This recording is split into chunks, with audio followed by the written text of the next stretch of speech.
Hello,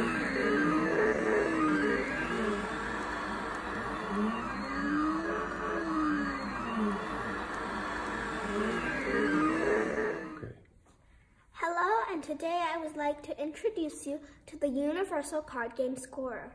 In a family, we normally play it for Oh Hell, but it can be used for many other games such as Gin Rummy and Hearts. This is to bid how many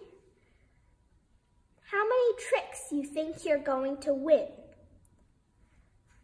It can go right up to 13. And this is to indicate the trump. It is not very useful for Oh Hell, but we think it can be useful for many other games.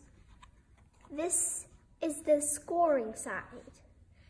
You start with 0, and say you earn 12 points. Then you go to 10 and 2.